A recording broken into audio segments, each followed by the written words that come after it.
కొంచెం సేపు అందరికీ తెలిసిన వాక్యమే, కానీ రాత్రి వేళ మనందరితో యేసయ్య మాట్లాడును గాక. ఆమేన్. మనం ఆరాధన చేయుచున్న దేవుడు 2021 సంవత్సరముల క్రితం ఈ లోకానికి మనవలి నరరూపిగా పంపించబడి నీ నిమిత్తం నా నిమిత్తం మనందరి పాపముల నిమిత్తమై చంపబడి శిలువ మాను మీద ఆఖరి రక్తపు బొట్టు వరకు దారబోసి ఆయన శరీరంలో ఏ రక్తపు బిందువుని దాచుకోకుండా ఆయన శరీరంలో ఉన్న రక్తం అంతటిని మన కొరకు కార్చి మనల్ని సంపాదించుకున్నాడు. ఇక్కడ కూడుకున్న మీరు ఎవరు అనాలోచనతో ఏదో పిలిచారన్నట్లుగా మీరు రాలేదు ఇక్కడికి. ఇలా అంటాడు, నేను ఒకడిని ఆకర్షించకపోతే ఒకడు నా యొద్దకి ఎలా వస్తాడు? నిజంగా మీరు అందరూ దేవుని మనస్సులో ఉన్నారు, అందుకు దేవునికి స్తోత్రము కలుగును గాక. చేతులెత్తి చెప్పండి ఆమేన్, ఆమేన్. మనుషుల మనసులో కాదు మీరుంది, మీరందరూ దేవుని మనస్సులో ఉన్నారు, అందుకు దేవునికి స్తోత్రము కలుగును గాక. ఆమేన్. బాగా ఆలకించండి. ఆయన మన కొరకు ఆఖరి రక్తం బొట్టు వరకు దారబోసి 2021 సంవత్సరములు వెనుక ఆయన పాతిపెట్టబడి సమాధిలో నుంచి 3వ దినాన మృత్యుంజయుడిగా లేపబడి 40 రోజులు ఆకాశానికి తండ్రి దగ్గరికి వెళ్ళకుండగా తన శిష్యుల దగ్గరికి వచ్చి స్వార్థను ప్రకటించి వారి హృదయాలను స్థిరపరిచి వాళ్ళ మనసులను దృఢపరిచి ఎక్కడ వారు తొలగిపోకుండా వాళ్ళు మరలా స్థిరపరిచి కాపాడాడు. యేసు ప్రభు వారు ఈ లోకాన్ని వదిలిపెట్టి వెళ్ళిపోయారని చాలామంది శిష్యులు మరలా చేపలు పట్టుకోవటానికి వెళ్ళిపోతే విశ్వాసంలో నుంచి వెనుకకు దిగజారిపోతే వాళ్ళందరినీ స్థిరపరిచి దృఢపరిచి వారిని ఇదిగో ఈరోజు సేవకులమైన మేమందరం ఇలా స్వార్థ ప్రకటిస్తున్నామంటే ఎంతోమంది భక్తులు ప్రాణత్యాగమే. రాత్రి ఇక్కడ కూర్చుని మనం వింటున్నామంటే ఎంతో భక్తుల ప్రాణత్యాగం. దేవుని మందిరంలో చాలా జాగ్రత్తగా కూర్చోండి, చాలా జాగ్రత్తగా కూర్చోండి.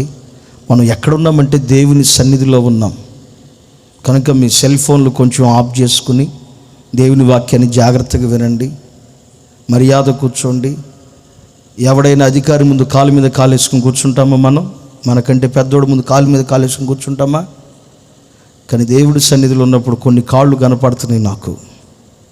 మనం యేసయ్య ముందు తగ్గించుకుని మన దేవుడు ముందు వినయ భయభక్తులు కలిగి ఎవరైతే ఉంటారో వాళ్ళందరినీ ప్రభువు ఆశీర్వదించును గాక.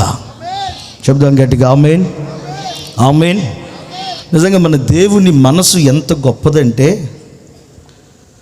ఆయన ఈ లోకానికి ఐశ్వర్యవంతుడై ఉండి కూడా దీనుడుగా దరిద్రుడిగా తనను తాను తగ్గించుకుని ఈ లోకానికి పంపబడి పేదలమైన మనల్ని ఆశీర్వదించేదానికి, దీనులమైన మనల్ని ఘనపరిచేదానికి సమస్తాన్ని వదిలిపెట్టి దేవునితో తండ్రితో ఉండవలసిన ఆ సమాన భావాన్ని కూడా వదిలిపెట్టి నీ కొరకు నా కొరకు చాలా తగ్గించుకుని వచ్చాడు.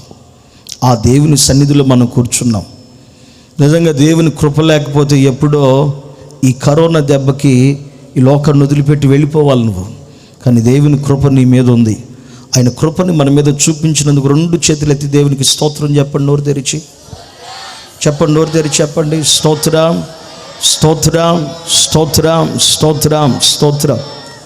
వినండి ఒక మాట, మనల్ని కాపాడుకునే దానికి మాస్కులు పెట్టుకుంటున్నాం కదా, మనల్ని కాపాడుకునే దానికి. ఇప్పుడు వచ్చిన కరోనా సెకండ్ వే ఎలా ఉందంట? గాలిలో వెళుతుందంట. ఇప్పుడు మాస్క్ పెట్టుకుని గాలిని ఆపగలమా?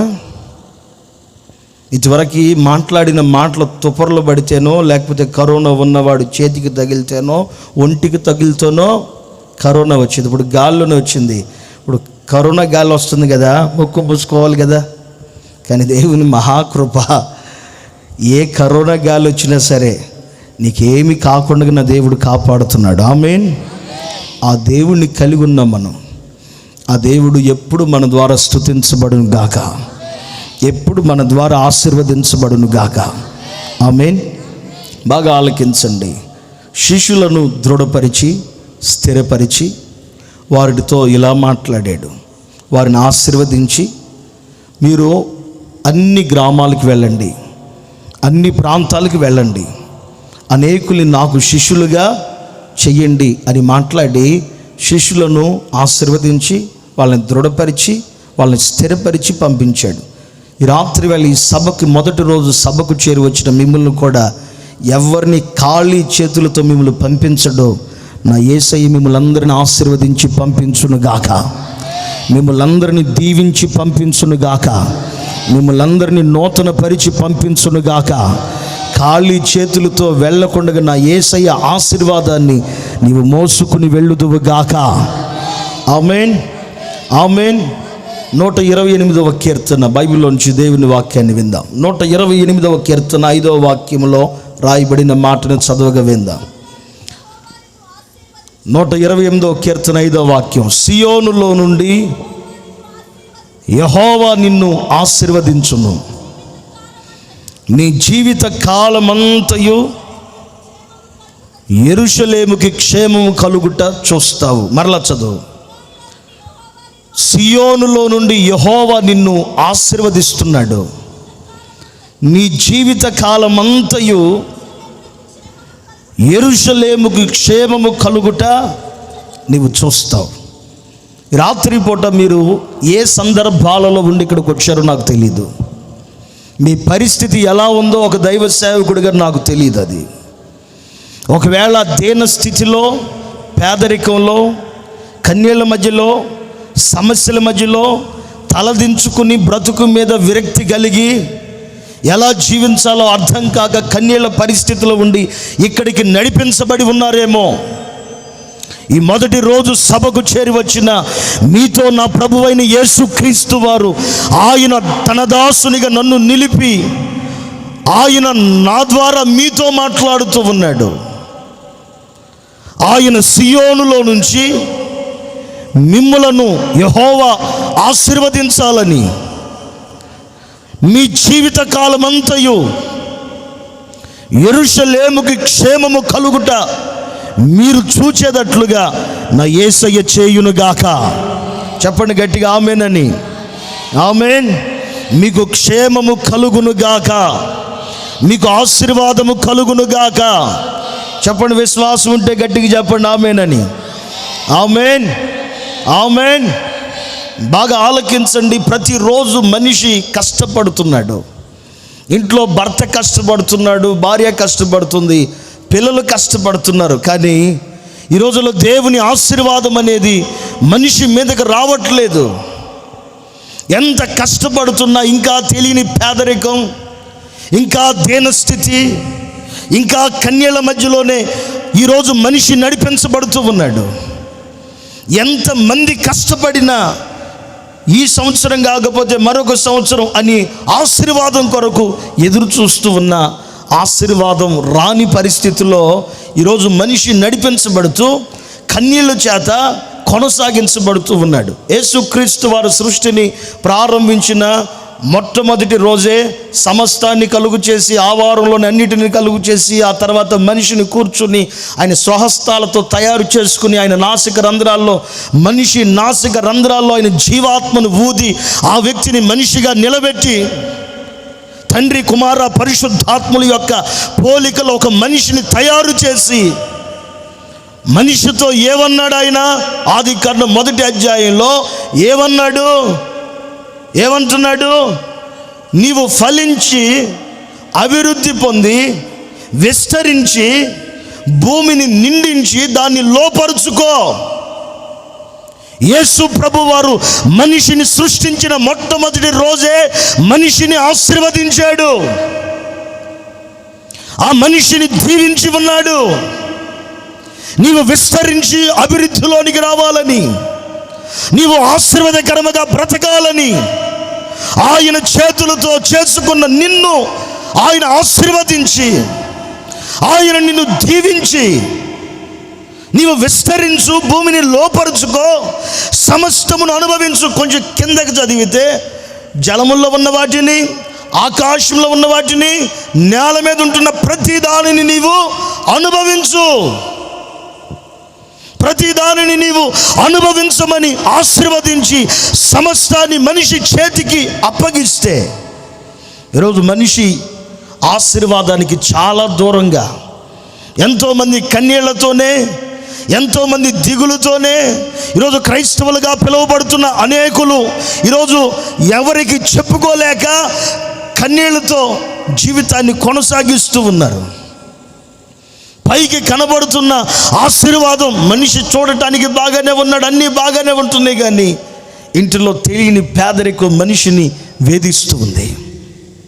ఇంకా మనిషికి ఎంత కష్టపడుతున్నా సరే సంపాదించిన సంపాదన చినిగిపోయిన సంచిలో వేసినట్లుగా ద్రవ్యం అంతా ఏమైపోతుందో అర్థం కావట్లా.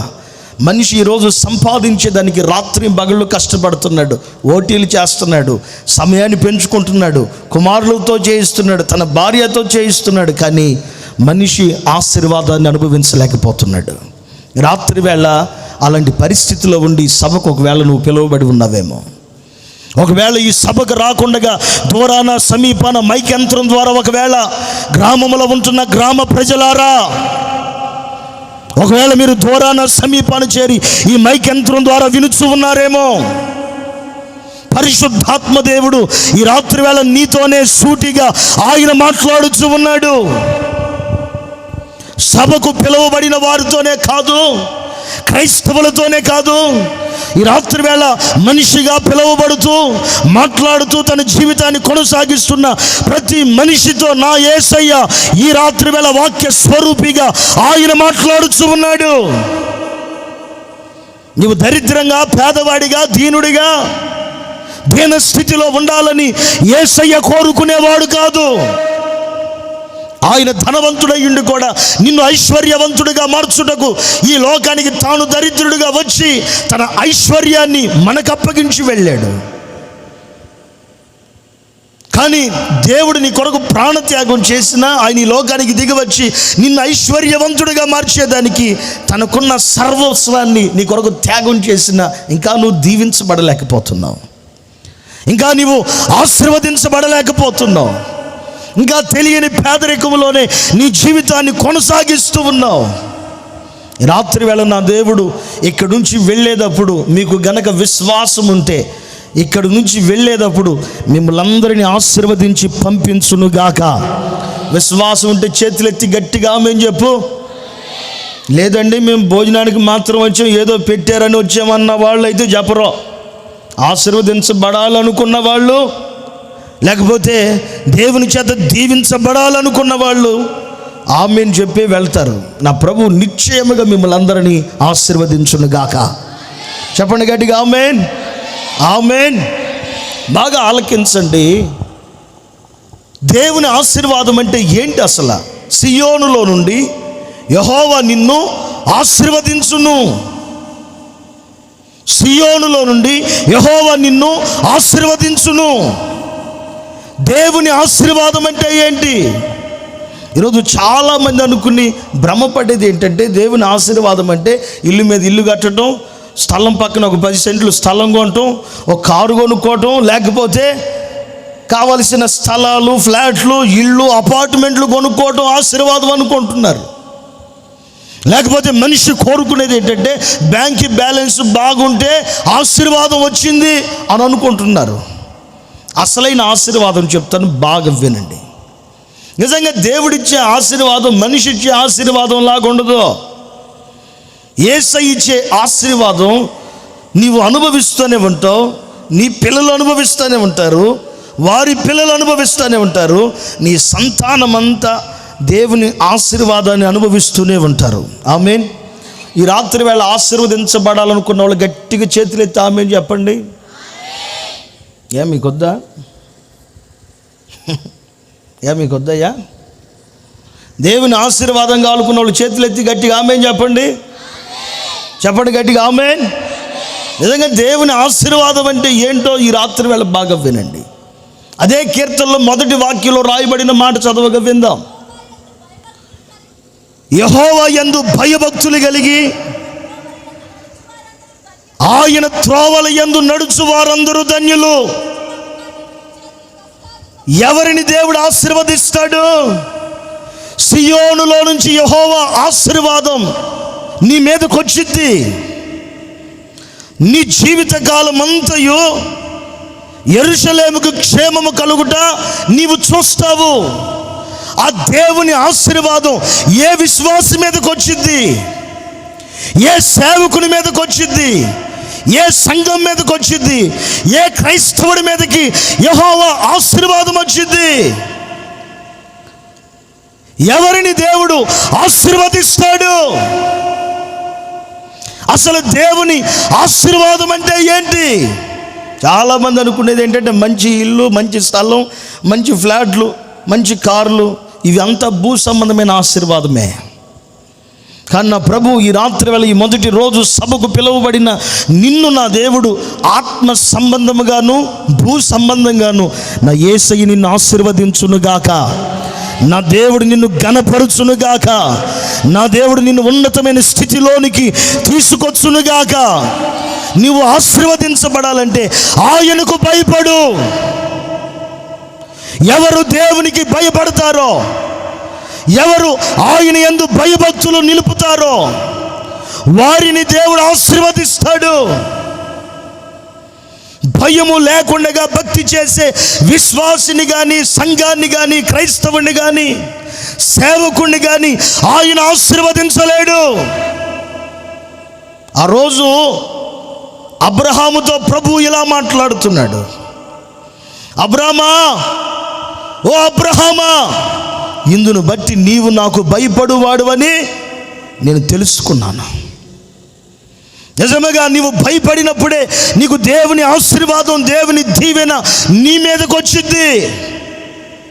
కుమారుడైన ఇస్సాకుని బలి అర్పించేదానికి ప్రభు పిలుచుకున్నప్పుడు, కుమారుడైన ఇస్సాకుని బలికి అర్పించేదానికి తీసుకుని వెళ్ళి కత్తి ఎత్తి నరికేటప్పుడు దేవుని దూత పిలుస్తూ ఉంది. అబ్రామా, ఓ అబ్రహామా, ఇందును బట్టి నీవు దేవునికి భయపడువాడువని నేను తెలుసుకున్నాను. కింద కొంచెం వాక్యంలో ఆకాశ నక్షత్రముల వలె, సముద్రపు ఇసుక రేణువుల వలె నీ సంతతిని ఆశీర్వదిస్తాను. నిజంగా ఒక విశ్వాసిని, ఒక క్రైస్తవుడిని, ఒక సంఘాన్ని, ఒక సేవకుడిని, యేసు ప్రభుని నమ్ముకున్న ఒక ఆత్మీయుణ్ణి దేవుడు ఆశీర్వదించాలి అంటే ఆ వ్యక్తి దేవునికి భయపడాలి. ఈరోజు మనిషి దేవుడికి భయపడట్లా. మనిషి దేవుడికి భయపడట్లా. అయ్యా ఫోన్ ఆపాలి నువ్వు. మనిషి దేవుడికి భయపడట్లా. మనిషికి భయపడుతున్నాడు. తన పాపం చేసేటప్పుడు అటు ఇటు చూస్తున్నాడు కానీ, ముందుకి వెనక్కి చూస్తున్నాడు కానీ, లోకం వైపు చూస్తున్నాడు కానీ ఆకాశంలో ఉన్న దేవుడి వైపు ఎవడు చూడట్లే. ఈరోజు ఆకాశంలో నుంచి ఆయన తేరి చూస్తున్నాడని ఈరోజు మనిషి దేవునికి భయపడట్లేదు. ఎవరైనా నా పాపాన్ని, నా అపవిత్రతను చూసి నన్ను ఒకవేళ నిందిస్తారేమో, అవమానపరుస్తారేమో అన్నట్లుగా మనుషుల్ని చూస్తున్నాడు కానీ బయట ఎవరున్నారా, లోపల ఎవరున్నారో, వెనకాల ఎవడున్నాడు, ఈ సంగతులు చూసుకుంటున్నాడు కానీ 2021 సంవత్సరముల క్రితం యేసు ప్రభు ఇలా మాట్లాడాడు. ఆకాశమా ఆలకించు, భూమి చెవియొగ్గి విను. వీటికి మనిషి భయపడట్లే. ఈరోజు నిజంగా ఆ రోజు ఎవరున్నారు? అబ్రహాము దగ్గర ఎవరున్నారు? తన కుమారుడు మాత్రమే ఉన్నారు. కట్టెలు మాత్రమే ఉన్నాయి, ఖడ్గం మాత్రమే ఉంది. కానీ ఆకాశంలో ఉన్న దేవుడు నన్ను చూస్తున్నాడనే భయం, ఆకాశంలో నుండి నా ప్రభువు నా యొక్క నడక, పడక, మాట, చూపు, నడవడిక, నా పనులన్నిటినీ ఆయన గమనిస్తున్నాడని చూసి దేవునికి భయపడి మోరియా దేశంలో ఏ పర్వతం మీద అయితే బలిగా అర్పించమని చెప్పాడో ఆ పర్వతం దగ్గరికి తన కుమారుని తీసుకుని వెళ్ళి నరికేదానికి సిద్ధమైపోయినప్పుడు నా దేవుని స్వరం మాట్లాడుతుంది. ఈ రాత్రి వేళ వాక్యం వింటున్న దేవుని బిడ్డలారా, మీరు ఏ పని చేస్తున్నా ఆయన చూస్తున్నాడని. ఉద్యోగానికి వెళ్ళినా, వ్యాపారానికి వెళ్ళినా, చేతి పనికి వెళ్ళినా, వ్యవసాయం చేస్తున్నా, పాడి పంట ఏ ప్రయత్నాల్లో నీవుండి నడిపించబడుతూ ఉన్నా ఆకాశంలో ఉన్న దేవుడు నిన్ను చూస్తున్నాడని గనక ఆయనకు భయపడి గనక నీ ప్రవర్తనను సరిచేసుకుని నీ జీవితాన్ని గనక నడిపించుకోగలిగితే నా ప్రభువు నీ కుటుంబాన్ని, నీ జీవితాన్ని ఆశీర్వదించునుగాక, దీవించునుగాక. ఈరోజు బాగా ఆలకించండి. ఇలా రాశాడు, ప్రసంగి గ్రంథంలో ఇలా రాశాడు, నీవు నీ దేవుడైన యెహోవా మందిరమునకు పోవునప్పుడు నీ ప్రవర్తన విషయంలో జాగ్రత్త. కానీ ఈరోజు క్రైస్తవుడు దేవుని దగ్గరికి వచ్చేటప్పుడే వాడి ప్రవర్తన సరిగా లేదు. అదే జగన్మోహన్ రెడ్డి గారు కనుక ఇక్కడికి వచ్చి మీకు ఫ్లాట్లు ఇస్తామంటే మీరు ఎలా ఉంటారు? అయ్యా నిద్ర వస్తుంది, ఆ ఏరియాకి పోయా ఇక్కడికి వద్దులేరు అంటారా? ఏం మాట్లాడరేంటి?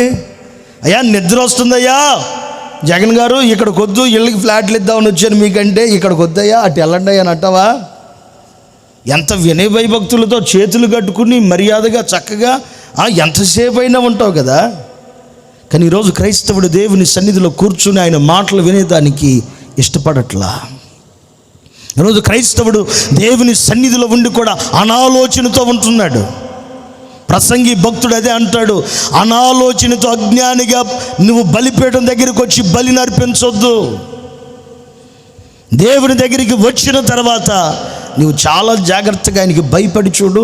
నా ప్రభు నిన్ను ఆశీర్వదించి నీ కుటుంబాన్ని ఒక ఉన్నతమైన స్థితిలో నా యేసయ్య నిలబెట్టును గాక. మొదటి విషయాన్ని చెప్తున్నాను, యెహోవా ఆశీర్వాదం ఎలా ఉంటుంది అసలు?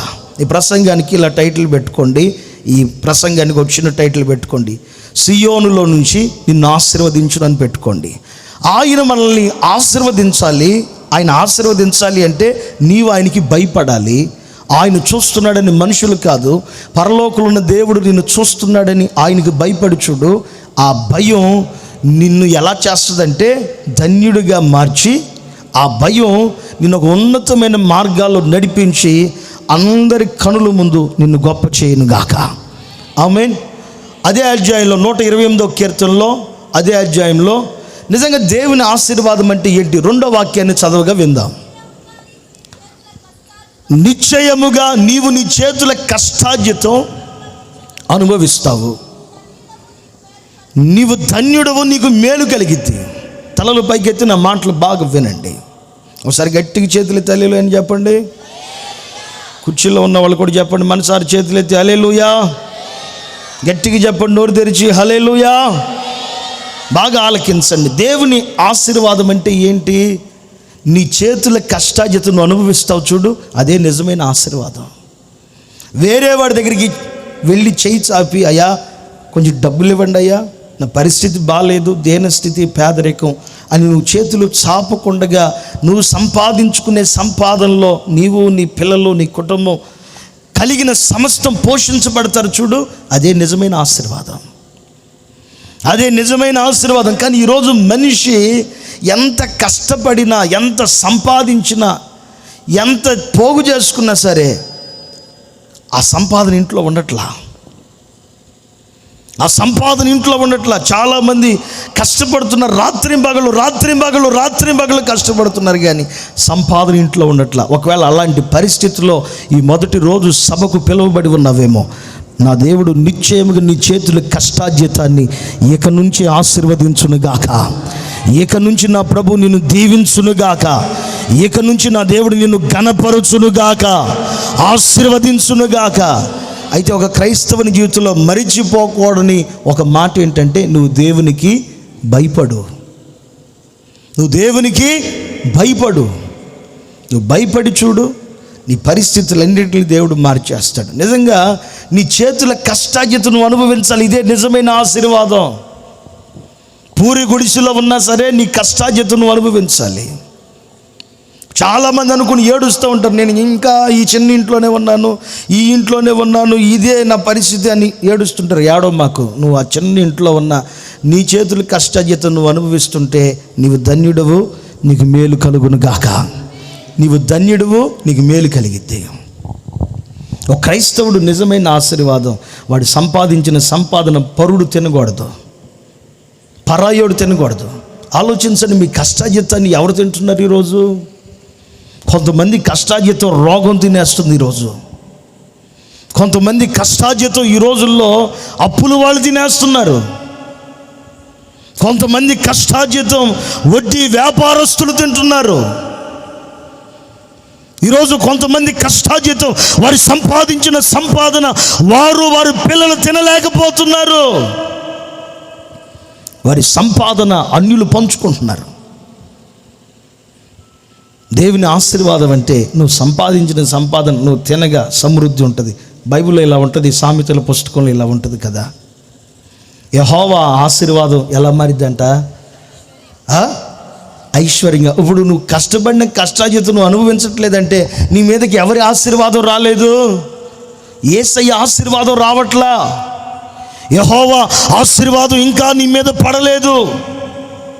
అందుకే ఇంకా పేదరికంలో, దీన స్థితిలో, కన్యల మధ్యలో, అవమానపు పరిస్థితిలో నీ కష్టార్జితను అనుభవించలేక ఏడుస్తూ ఉన్నావు.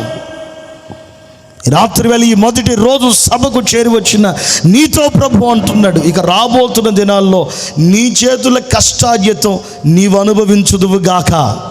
నిజంగా బైబిల్లో రాయబడిన మాట చెప్తున్నాను. రాజుల 2వ గ్రంథంలో ఈ మాటలు ఉంటాయి. రాజుల 2వ గ్రంథంలో ఈ మాటలు రాయబడి ఉంటాయి. వాళ్ళ భర్త చనిపోయాడు. చనిపోయిన తర్వాత అప్పులు చేసి చచ్చిపోయాడు వాడు. అప్పులు చేసి చనిపోయిన తర్వాత ఆ సహోదరి పరిగెత్తుకుంటూ వచ్చి దైవజనుడి దగ్గరికి వచ్చి, దైవజనుడా, నా భర్త ఎంత భక్తి కలిగినోడో, ఎంత పరిశుద్ధుడో నీకు తెలుసు. ఆయన అప్పులు చేసి చచ్చిపోయాడయ్యా, మరి ఏదైనా ఒక ఆలోచన చెప్పు. యేసు ప్రభు వారు వెంటనే ఆయనకు ఒక ఆలోచన ఇచ్చాడు. నీ ఇంట్లో ఏమున్నాయి? నీ ఇంట్లో ఏమున్నాయి? ఇప్పుడు మన ఇంట్లో ఏమున్నాయి అంటే మనం చెప్పే మాటలు ఏంటంటే చాలా మాటలు చెప్తాం. కానీ ఆమె చెప్పిన మాట ఏంటంటే, మా ఇంట్లో ఒకే ఒక్క నూనె మట్టి కొండ ఒక్కటి ఉందయ్యా. వెంటనే ఒక ఆలోచన చెప్తున్నాడు దైవజనుడు, ఆ ఒక్క మట్టి కొండ చాలు. ఆ ఒక్క మట్టి కొండ చాలు. మట్టి కొండ దేనికి సాదృశ్యమో తెలుసా? కూర్చుని వాక్యం వింటున్న మీకే సాదృశ్యం, నిలబడి వాక్యాన్ని బోధిస్తున్న నాకే సాదృశ్యం. నిజంగా మట్టి కొండ ఎక్కడుంది? ఇర్మియా గ్రంథంలో చదివితే ఆయన చేతిలో మట్టి కొండ ఉందంట. ఆయన మంచి కుమ్మరి, ఆయన పాత్రలు తయారు చేస్తున్నారు. నిజంగా ఆ ఇంట్లో ఏముందంటే దేవుడి చేత ఉన్న వాళ్ళు తప్ప ఎవరు లేరు. నూనె ఆత్మకు సాదృశ్యం, పరిశుద్ధాత్మకు సూచనం. ఆ ఇంట్లో దేవుని ఆత్మచేత నింపబడిన ఆమె తప్ప ఎవరు లేరు. దేవుడు ఒక ఆలోచన దైవజనుడికి ఇస్తే దైవజనుడు ఆలోచన తీసుకుని వెళ్ళి ఆమెకు చెప్తే ఆమె దాని ద్వారా ఆమె కష్టార్జితాన్ని, అప్పులన్నీ తీర్చుకుని ఆమె సంపాదించుకున్న నూనె ద్వారా తన కుటుంబం పోషించబడినట్లుగా బైబిల్లో రాయబడి ఉంది. నిజంగా దేవుని ఆశీర్వాదం అంటే వేరేది ఏమీ కాదు, కానీ నీవు సంపాదించిన కష్టార్జితం అంతా నీవు అనుభవిస్తావు చూడు, అదే నిజమైన ఆశీర్వాదం. ఒక్కసారి ఆలోచించండి, మీ కష్టార్జితాన్ని ఎవడు తినేస్తున్నాడు అసలు? నువ్వు సంపాదిస్తున్న సంపాదన ఎక్కడికి వెళ్తుంది? రాత్రి మగళ్ళు కష్టపడుతున్నావు, ప్రయాసపడుతున్నావు, భార్య కష్టపడుతుంది, భర్త కష్టపడుతున్నారు, పిల్లలు కష్టపడుతున్నారు. ఏమైపోతున్నాయి? ఏ రోజైనా ఏడ్చి ప్రార్థన చేసావా? నా దేవా, నా కష్టార్జితం ఏమైపోతుంది? ఇంత సంపాదిస్తున్నాను, ఏమైపోతుందని ఏ రోజైనా ఏడ్చావా? నువ్వు ఏడ్చి చూడు, నా దేవుడు నీ పరిస్థితిని అంతటిని మార్చునుగాక. రెండో విషయాన్ని అక్కడే చెప్తాను, బాగా గమనించండి. నిజంగా సియోనులో నుంచి దేవుడు ఆశీర్వదించటం అంటే ఆ రెండో ఆశీర్వాదాన్ని 3వ వాక్యంలో చదవగా విందాం. 128వ కీర్తన 3వ వాక్యం చదవమ్మా. నీ లోగిట నీ భార్య ఫలించే ద్రాక్షావల్లి వలె ఉండి, నీ భోజనపు బల్ల చుట్టూ నీ పిల్లలు ఒలివ మొక్కల వలె ఉంటారు. మరలా చదువు ఆ మాటల్ని. నీ లోగిట నీ భార్య ఫలించే ద్రాక్షావల్లి వలె ఉంటుంది, నీ భోజనపు బల్ల చుట్టూ నీ పిల్లలు ఒలివ మొక్కల వలె ఉంటారు. నిజంగా సియోనులో నుంచి వచ్చే ఆశీర్వాదం ఎలా ఉంటుంది అసలు? దేవుడిచ్చే ఆశీర్వాదం ఎలా ఉంటుంది? నీ లోగిట నీ భార్య ఎలా ఉంటుంది? ఫలించేది ద్రాక్షావల్లిగా. ద్రాక్షావల్లి అంటే అర్థం ఏంటి? సంతోషాన్ని తెలియపరిచేది, సంతోషాన్ని అందించేది. ఇలా రాయబడి ఉంటుంది, నరులను దేవుణ్ణి సంతోషం పరిచేది ద్రాక్షారసం. నిజంగా ఈరోజు ద్రాక్షావల్లిగా ఉండవలసిన ఇంట్లో ఉన్న ఇల్లాలు ఈరోజు ఆ రీతిగా లేరు. దేవుడు ఎప్పుడు నిన్ను దేనస్థితిలో పేదరికంలో ఉంచాలని ఆయన ఎప్పుడు కోరుకోడు. ఆయన మాట్లాడిన ఆ మాటలో ఉన్న ఆంతర్యం కూడా చూడండి. నీ లోగిట నీ భార్య ఫలించేటి ద్రాక్షవల్లిగా ఉంటుంది, నీ భోజనపు బల్ల నేల మీద కూర్చుని తింటారని రాశాడా? దేవుడు నీ లైఫ్ని ఎలా రాశాడు తెలుసా? అఫీషియల్గా రాశాడు. ఉన్నతమైన స్థితిలో నిన్ను ఊహించే రాశాడు. నీ పిల్లల్ని నిన్ను కూడా ఆయన ఎలా ఉంచాలని కోరుకున్నాడంటే, నువ్వు కూర్చున్నప్పుడు నీ పిల్లలు నీవు అందరూ కలిసి డైనింగ్ టేబుల్ దగ్గర కూర్చుని భోజనం చేయాలన్నట్లుగానే ఎప్పుడో 128వ కీర్తనలో రాశాడు. నిజంగా దేవుని ఆశీర్వాదం అంటే కారు లేకపోతే మురిగే కుక్కలు పెరుగుతున్న మొక్కలు కాదు. చాలామంది దేవుడు ఆశీర్వాదం అంటే పెరుగుతున్న ఆస్తులు, మురుగుతున్న కుక్కలు, ఎదుగుతున్న చెట్లు అనుకుంటారు. కానే కాదు.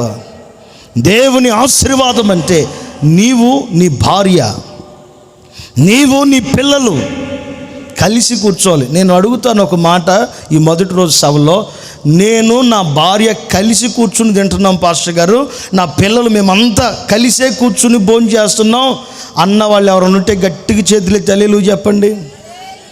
నీకు అర్థమైందా సరిగ్గా నేను చెప్పింది? లేకపోతే చెప్పకపోతే ఏమైంది అన్నట్టు చెప్పావా? నేను నా భార్య కూర్చునే భోజనం చేస్తున్నాం, మాతో కూడా మా పిల్లలు కూడా కలిసే భోజనం చేస్తున్నాం. ఏది వివాహమైన ఆ రోజు నుంచి ఈ రోజు వరకు నేను నా భార్యతో, నేను నా భర్తతో, నా పిల్లలతో కలిసే భోజనం చేస్తున్నాం అన్న వాళ్ళు ఎవరు ఉంటే గట్టిగా హల్లెలూయా చెప్పండి.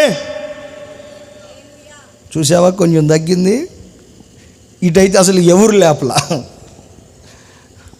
నిజంగా దేవుని ఆశీర్వాదం అంటే ఏంటి?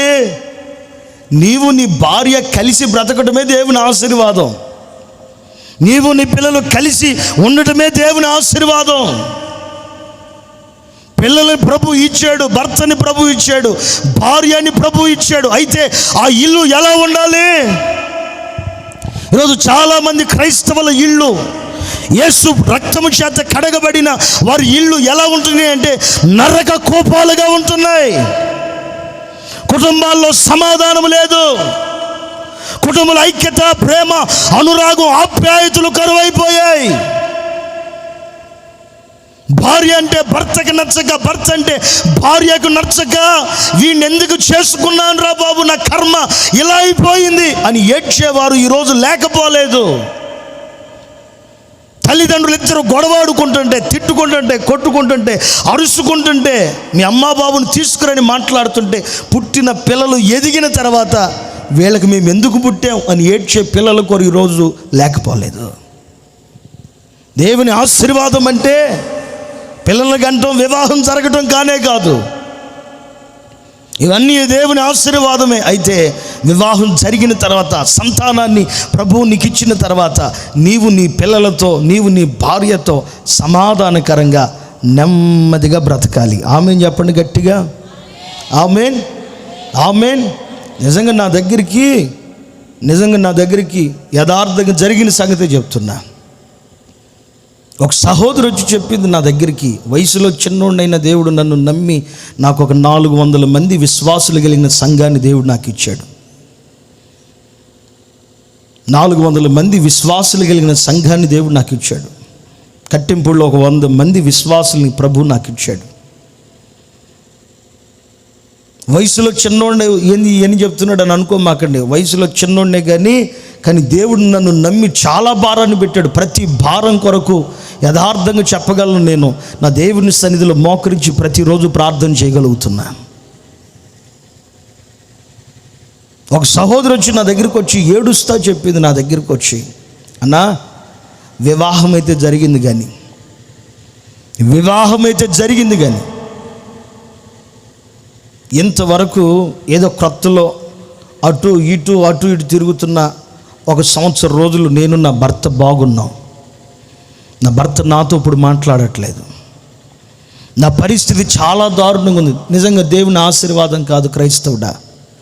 నువ్వు నీ భార్యతో మాట్లాడట్లేదంటే దాని అర్థం ఏంటంటే దేవుని ఆశీర్వాదానికి చాలా దూరంగా ఉన్నావు. ఓ పాస్టర్ గారు ప్రార్థన చేస్తే అద్భుతాలు జరిగాయి, సూచక్రియలు జరిగాయి, గొప్ప కార్యాలు జరిగాయి. ఓ రోజు ఆ పాస్టర్ గారు టైం అయిపోయిందంట, చనిపోయాడు. హాస్పిటల్కి తీసుకెళ్తే పాస్టర్ గారు చచ్చిపోయిన తర్వాత ఆయన ఆత్మ పరలోకానికి వెళ్ళిపోయింది. ఆయన ఆత్మ అక్కడున్న ప్రాంతాలన్నీ తిరిగి చూస్తూ ఉంది. ఆ తర్వాత దైవజనుడి గురించి ప్రభు అన్నాడంట, నీ స్థలం ఇది కాదు, నీ స్థలం నరకంలో ఉంది, రా అని అక్కడికి తీసుకెళ్ళాడంట. ఆ దైవజనుడు ఏడ్చి, ఏంటయ్యా భూమి మీద ఎన్నో అద్భుతాలు చేశా, క్రియలు చేశా, గొప్ప కార్యాలు చేశా, వింత కార్యాలు చేశాను, మంచి మంచి ప్రసంగాలు చెప్పాను, మంచిగా పాటలు పాడాను, రాగాలు తీస్తే రోగాలు పోతాయని చాలా చేశానయ్యా, మరి ఏంటయ్యా నన్ను నరకానికి తీసుకెళ్తావేంటి? దేవుడు అన్నాడంట ఒక చిన్న మాట, నువ్వు నీ భార్యతో మాట్లాడట్లేదు. వాళ్ళ భార్యకి అదేదో అంటారు చూడండి, ఏమంటారు, వెంటనే కోపం వచ్చేది కదా, దాన్ని ఏమంటారన్నా షాక్ టెంపర్ ఏదో అంటారు చూడు, ఉన్నట్టుగుండి కోపం వచ్చేస్తుంది. వాళ్ళ భార్య ఎప్పుడో పాపం ప్రసంగంలో తిట్టాడంట వాళ్ళ ఆవిడ పాపం అందరి మధ్యలోనే అందరు కళ్ళు మూసుకున్న తర్వాత ప్రార్థన చేసుకుందాం, లేచి నిలబడండి అనగానే అందరు లేచి నిలబడినప్పుడు కళ్ళు తెరిచి వాళ్ళ ఆయన్ని పేళ్ళు మని కొట్టిందంట, వెళ్ళి పనికి మాలోడ నా గురించి చెప్తాను అని. వాళ్ళ ఆవిడ వెళ్ళి కొట్టంగానే అందరు కళ్ళు మూసుకుని ఉన్నారు. చూస్తారుగా కొంతమంది దొంగలు ఉంటుంటారు, ఏం చేస్తున్నాడు ఏంటి, వినపట్లేదు ఏంటి, ఆయన ఏం చేస్తున్నాడు, పాస్టర్ గారు ఎటుపోయాడు ఏంటి, సౌండ్ ఆగిపోయిందని కొంతమంది దొంగలు ఉంటారు కదా చూసి. అలా కొంతమంది చూశారు, పాప మా పాస్టర్ గారికి అవమానం అయిపోయి ఆ రోజు నుంచి మాట్లాడటం మానేశాడు. పాపం ఆయన టైం అయిపోయింది, చచ్చిపోయిన తర్వాత పరలోకానికి వెళ్తే అన్నీ చూపించి ఆ తర్వాత నరకానికి తీసుకెళ్ళి, కొడుకా నీ స్థలం ఇదిరా అన్నాడంట. ఏంటి ప్రభు అని ఏడిస్తే, నువ్వు నీ భార్యతో మాట్లాడట్లేదు కదా. నేను అంటాను, ఒక దైవ సేవకుడినే యేసయ్య వదిలిపెట్టకపోతే, ఒక దైవజనుడినే ప్రభు వదిలిపెట్టకపోతే ఎన్నో సంఘాలు స్థాపించి విశ్వాసులు పోగు చేసి పరలోక రాజ్యానికి తీసుకుని వెళ్ళేదానికి ఎంతో కష్టపడిన దైవజనుడినే తన భార్య కొట్టిందనే కారణాన్ని బట్టి తన భార్యతో మాట్లాడకుండా, మూర్ఖంగా పలకరించకుండా, మాట్లాడకుండా అలా ఉన్న ఆ దైవ సేవకుడినే నరకానికి తీసుకుపోతే, నువ్వు నరకానికి వెళ్ళాలని మాట్లాడితే, మరి విశ్వాసులుగా మన పరిస్థితి ఏంటి? చిన్న సేవకులంగా ఆత్మీయంగా మన స్థితిగతులు ఏంటి?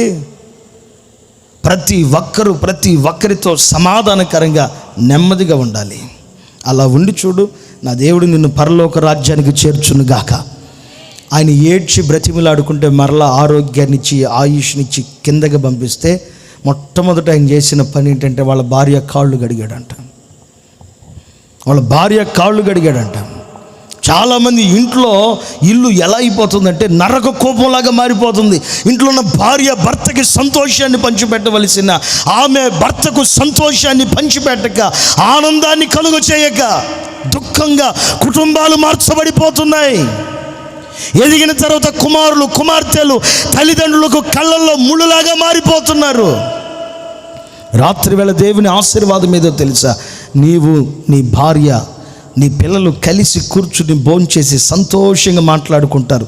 ఇదే నిజమైన ఆశీర్వాదం. ఆమేన్, ఆమేన్. చాలామంది ధనవంతులు ఇళ్లలో ఇలాంటి అనుభవాలు ఏముండవు. ఎవడి పాటికి వాడు, ఎవడి రూమ్ ఆడుకుంటుంది, ఎవడి గది ఆడుకుంటుంది. వాడు కావాలనుకున్నప్పుడు తింటాడు, వాడు లేగాలనుకున్నప్పుడు లేస్తాడు, వాడు వద్దనుకున్నప్పుడు డోర్ గడి పెట్టుకుంటాడు. అదే చక్కగా పేదవాళ్ళ ఇంట్లో చూడండి, ఒకే మంచం కదా, అన్నయ్య నువ్వు దిగు, నేను పైన పడుకుంటా అని చెప్పి ఆ చెల్లి అంటుంది.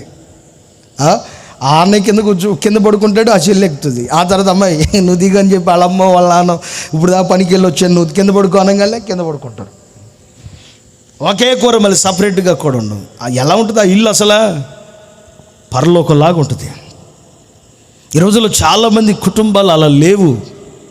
ఉండటానికి మంచి ఇళ్ళు ఉన్నాయి, ఆస్తి ఉంది, అంతస్తులు ఉన్నాయి, కానీ ప్రేమగా పలకరించే ఆ పలకరింపులు లేవు ఈరోజు. నిజంగా దేవుని ఆశీర్వాదం అంటే నీ లోగిట నీ భార్య ఫలించే ద్రాక్షవల్లిగా ఉండును గాక. బాగా ఆలకించండి. ఈరోజు కుటుంబాల్లో ఎందుకు గొడవలు? నీ భర్త అలిసిపోయి రాగానే ఆడి ఇంటికి వచ్చి రాగానే నువ్వు అడిగే మాట ఏంటి? ఏనండి స్త్రీలారా,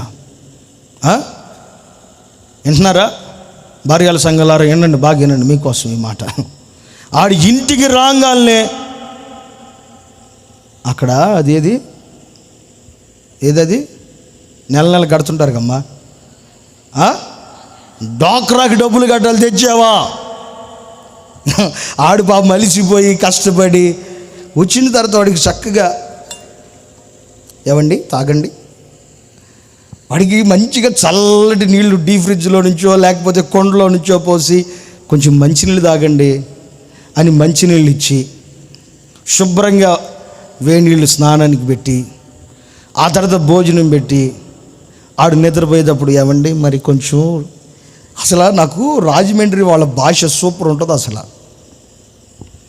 రాజమండ్రి, తూర్పుగోదావరి, పశ్చిమ గోదావరి వాళ్ళ భాష సూపర్ ఉంటుంది. వాళ్ళు చంపినా సరే తెలీదు, అంత బాగా చేస్తుంటారు. అది కాదండి బాబు, ఏటండి మీరు అలా ఉంటారు ఏంటి అని అంటుంటారు, వేసేస్తూనే ఉంటారు. మీరు తప్ప ఎవరున్నారండి నాకు చెప్పండి, మిమ్మల్ని నమ్ముకున్నారండి అంటుంటారు. కానీ సైలెంట్గా చేసే పనులు చేస్తుంటారు. కానీ వాళ్ళ మాటలు చాలా బాగుంటాయి. కోపం అనేది రాదు, కోపం రాదు వాళ్ళ మాటలు వింటే. సమయోచితంగా మాట్లాడుతుంటారు, జ్ఞానంగా, చాలా జ్ఞానంగా.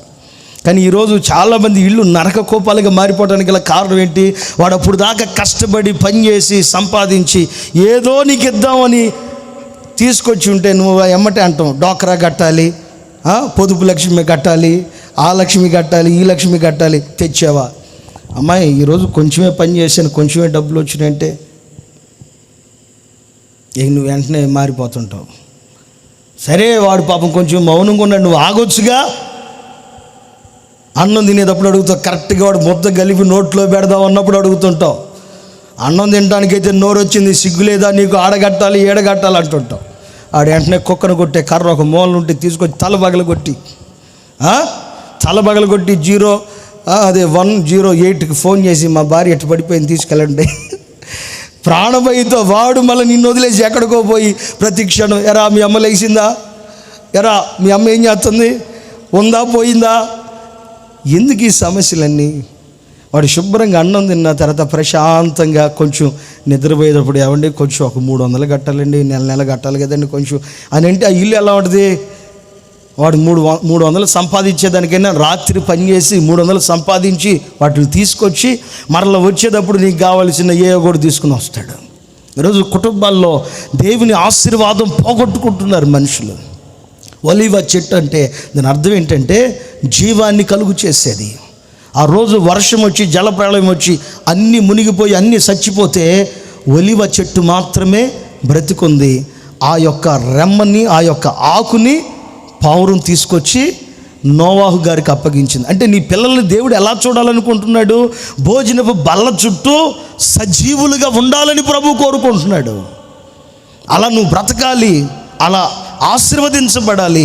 ఆ ఆశీర్వాదం నీ మీదకి రావాలంటే ఈ మొదటి రోజు సభలో ప్రభు చెప్తున్నాడు, నీవు ఆయనకి భయపడు. నువ్వు దేవునికి భయపడితే మొదటిగా నీ చేతులు కష్టార్జితను అనుభవిస్తావు. రెండోది, నీ లోగిట నీ భార్య ఫలించే ద్రాక్షావల్లిగా ఉంటుంది. నీ భోజనపు బల్ల చుట్టూ కూడా నీ పిల్లలు ఒలీవ మొక్కలు వలె ఉంటారు. ఆ రీతిగా దేవుడు మీ కుటుంబాలను ఆశీర్వదించునుగాక, మీ జీవితాన్ని ప్రభు ఆశీర్వదించునుగాక. 3వ మాట చెప్పి ముగిస్తాను. 6వ వాక్యంలో ఉన్న మాట, 128వ కీర్తన 6వ వాక్యం.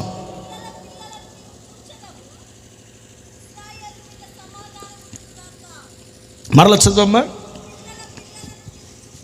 నీ పిల్లలు నీవు చూస్తావు, ఇశ్రాయేలీల మీద సమాధానం ఉండును గాక. నిజంగా దేవుని ఆశీర్వాదం అంటే ఏంటంటే నీ పిల్లలను నువ్వు చూడాలి. చాలామంది పిచ్చోళ్ళు శ్రమలు వచ్చి, బాధలు వచ్చి, కష్టాలు వచ్చి, కన్నీళ్ళు వస్తే ప్రభా సంపేయి, తీసేసుకో. అసలు స్థలం ఉంటే కదా నీకు పరలోకంలో. నేను తీసుకోవాలంటే స్థలం కావాలిగా అక్కడ. ఆయన ఏమనుకుంటాడంటే ఇంకొంచెం బ్రతికిద్దాం, నీకు ఆయుష్ ఇద్దాం, ప్రాణం ఇద్దాం, జీవాన్ని ఇద్దాం అని ప్రభు అనుకుని నిన్ను ఇంకా బ్రతికిస్తూ ఉంటే, ఇంకా దేవుడు నిన్ను ఆశీర్వదించి ఉన్నతమైన స్థితిలో ఉంచాలని కోరుకుంటే నువ్వేమో ఇంకొద్దు నాయన చంపే ఇంక జాలే అని అనుకో. మాకు నీ పిల్లల్ని నీవు చూచుదువు గాక, నీ సంతానాన్ని నీవు చూచుదువు గాక. గట్టిగా చెప్పండి ఆమేన్, ఆమేన్. ఇశ్రాయేలు మీద సమాధానం ఉండిద్ది. నిజమైన ఆశీర్వాదం అంటే ఏంటంటే, ఒకటి, నీ చేతుల కష్టార్జితం నువ్వు తింటావు, వేరే వాడికి వెళ్ళదు. రెండోది, నీ లోగిట నీ భార్య, నీ పిల్లలు ఎలాగుంటారంటే ఫలించేటట్లుగాను ఒలీవ మొక్కల వలె ఉంటారు. మూడవదిగా, దేవుని ఆశీర్వాదం అంటే ఏంటంటే అసలు నీ పిల్లలను చూస్తావు. అంటే ఈ మాటలో ఉన్న ఆంతరం ఏంటంటే, నీవు ఆరోగ్యవంతుడుగాను ఆయుష్ పొందుకునేటట్లుగా ఉండాలనేదే దేవుడు చెప్తాం. అసలు ఆశీర్వాదమే అది. నువ్వు ఎంతసేపు డబ్బు డబ్బు డబ్బు డబ్బు డబ్బు, సంపాదన సంపాదన సంపాదన సంపాదన, దాంట్లో ఒక అక్షరం తీసేస్తే సంపాలా సంపాలా సంపాలా సంపాలా సంపాలా అని అంటుంది అది నిన్ను. సంపాదన సంపాదన అని దాంట్లో ఒక అక్షరం తీసేస్తే చంపాలా చంపాలా చంపాలా అని డబ్బే మాట్లాడిద్ది. నిజంగా మన జీవితం ఎలా ఉండాలి అంటే, నీ పిల్లలు నువ్వు చూడాలి, నీ సంతానాన్ని నువ్వు చూడాలి. అంటే 3 తరాలను అక్కడ రాశాడు. నీకు పుట్టిన కుమారుడు, వాడికి పుట్టిన కుమారుడు, వారికి పుట్టిన కుమారుడిని నువ్వు చూడాలి. నీ ద్వారా ఇంకా కొంత తరాన్ని నీవు చూచేటట్లుగా నీకు ఆయుష్ని, ఆరోగ్యాన్ని, క్షేమాన్ని, దీర్ఘాయుష్ని దేవుడు ఇవ్వటమే ఆశీర్వాదం. అంత మాత్రమే కాదు, నీ ఇంట్లో ఏముండాలంటే ఇశ్రాయేలీల మీద సమాధానము ఉండునుగాక. ఒకసారి గట్టిగా చేతులెత్తి హల్లెలూయా చెప్పండి, గట్టిగా చెప్పండి హల్లెలూయా. మేము మా ఇంట్లో సమాధానకరంగా ఉన్నాం, మాకు ఎలాంటి ఇబ్బందులు గొడవలు లేవు అన్న వాళ్ళు ఎవరు ఉంటే ఇప్పుడు గట్టిగా హల్లెలూయా చెప్పండి. మా ఇంట్లో ఏ గొడవలు లేవు, ఏ ఇబ్బందులు లేవు, ఏ పగలు ప్రతీకారాలు లేవు అన్నవాళ్ళు గట్టిగా హల్లెలూయా అని చెప్పండి. దేవుని స్తోత్రం. మంచిది. అసలైన ఆశీర్వాదం అదే. అసలైన ఆశీర్వాదం ఏంటంటే, గంజి నీళ్ళు పోసుకున్నా సరే, గంజి నీళ్ళు తాగి ఉప్పు కారం నూనె పోసుకుని కూర లేకపోతే అది తిన్నా సరే ఇంట్లో సమాధానం ఉంటే మాత్రం మామూలుగా ఉండదు. ఇంట్లో కనుక సమాధానం లేదనుకో, మటన్ ఉన్నా చికెన్ ఉన్నా ఏది ఉన్నా సరే తినగలుగుతావు మనం. నువ్వు కలిపే దగ్గరే ఉంటావు తప్ప ముద్ద నోట్లోకి దిగదు. నిజమైన ఆశీర్వాదం, సియోనులో నుంచి వచ్చే ఆశీర్వాదం, మనిషిని దేవుడు ఆశీర్వదించే ఆ ఆశీర్వాదంలో దాగి ఉన్న ఆశీర్వాదం ఏంటో చెప్పనా? నీ పిల్లల్ని చూడాలి, నీ ఆయుష్ పెరగాలి, నీ ఆరోగ్యం బాగుండాలి. అంత మాత్రమే కాదు, నీ ఇంట్లో సమాధానం ఉండాలి. ఇశ్రాయేలు అని అక్కడ వాడాడు. ఇశ్రాయేల్ అంటే యేసు రక్తము చేత కడగబడిన వాడు. ఇశ్రాయేల్ అంటే దేవుని స్వరము విని బయలుదేరిన వాడు. ఇశ్రాయేల్ అంటే యెహోవా ప్రత్యక్షపరచబడినప్పుడు పాపమును ఒప్పుకొని పశ్చాత్తాపపడి జీవితం మార్చుకున్న యాకోబుకి పెట్టబడిన పేరే ఇశ్రాయేలు. నిజంగా దేవుని నమ్ముకున్నాం, దేవుని మందిరానికి వస్తున్నాం, ఆయన సన్నిధిలో సాక్షిగా జీవిస్తున్నాం. ప్రతి వారం, ప్రతి శనివారం, ప్రతి కోటాలకి, ప్రతి సభలకి దేవుని వాక్యం వినేదానికి వస్తున్నాం. నేను క్రైస్తవుడని పిలువబడుతున్నావు. మరి నీ ఇంట్లో సమాధానం అనేది ఉంటుందా? ఈరోజు నీ కుటుంబంలో సమాధానం అనేది నిలిచి ఉండగలుగుతుందా? నీ ఇంట్లో సమాధానం లేకపోతే నా దేవుడు నిన్ను పరలోక రాజ్యానికి తీసుకురాడు. రోగి వచ్చినప్పుడు యేసు ప్రభు రోగితో ఏమన్నాడు? సమాధానం గలదానివై తిరిగి వెళ్ళు. రోగం చేత వచ్చిన వాడి దగ్గరికి కూడా వాడిని కూడా ఏమన్నాడు? సమాధానము గలవాడివై తిరిగి వెళ్ళు. ఇప్పుడు రోగికి సమాధానం కావాలా? స్వస్థత కావాలా? రోగికి ఏం కావాలి? ఏం కావాలి? స్వస్థత కావాలి. కానీ యేసయ్య స్వస్థతనివ్వలేదు. మొట్టమొదట వాడితో మాట్లాడిన మాట, నీవు సమాధానం గలవాడివై తిరిగి వెళ్ళరు బాబు. ఈరోజు మనిషికి ఆరోగ్యం లేకపోయినా పర్లేదు, కానీ ఇంట్లో సమాధానం ఉండాలి. ఎంతోమంది కుటుంబాలలో ఈరోజు సమాధానం అనేది కరువైపోతుంది. ప్రేమ, అనురాగం, ఆప్యాయతలు కరువైపోతున్నాయి. మానవత్వం కరువైపోతుంది. మనిషి పశువులాగా మారి మనుషుల యొక్క ఆశీర్వాదాన్ని దోచుకుంటూ ఉన్నాడు. సమాధానం భూమి మీద కరువైపోతుంది. మానవత్వం కరువైపోతుంది. మంచితనం కరువైపోతుంది. శనివారం పగలు నేను ఇక్కడికి వచ్చా, శనివారం పగలు ఇక్కడికి వచ్చా ఈ స్థలం చూద్దామని. శనివారం పగలు వచ్చి ఇదిగో ఈ వెనకాలే ఈ మామిడి చెట్టు కిందే కూర్చున్నాం. కూర్చుని చాలా బాగుందయ్యా మీ ప్రాంతపు వాతావరణం, ఇదేంటో రాత్రి గాలి రావట్ల, పగలైతే బాగా వచ్చింది, చాలా మంచిగా ఉందయ్యా మీ వాతావరణం, మీ ప్రాంతం చాలా బాగుంది అని అంటే నాతో ఒకళ్ళు అన్నమాట, ఒకప్పుడు ఇంకా బాగుండేదయ్యా, ఒకప్పుడు ఇంకా బాగుండేది. మా పల్లెటూరులో, మా ప్రాంతంలో ప్రేమ అనురాగాలు ఇంకా చాలా బాగుండేవి. ఒకప్పుడు ఏదైనా వండుకుంటే ఇంటి పక్కన వాళ్ళకి ఇవ్వటం, వాళ్ళు తెచ్చి మాకివ్వటం, ఇలా పంచుకుంటుండేవాళ్ళం. ఏదైనా లేకపోతే లేనిది పక్కన వాళ్ళని అడిగేవాళ్ళం. ఈరోజు ఆ ప్రేమ అనురాగాలు, ఆప్యాయతలు కరువైపోయాయి. మనిషికి సమాధానం తక్కువైపోతుంది. ఎక్కడో దాకెందుకు, మేము మా అత్తలతో, మా మామయ్యలతో, మేము మా కోడళ్ళతో, మేము మా కొడుకులతో, మేము మా అల్లులతో సమాధానకరంగా ఉన్నాం, మాకు ఎలాంటి గొడవలు లేవన్న వాళ్ళు ఎవరు ఉంటే హల్లెలూయా చెప్పండి.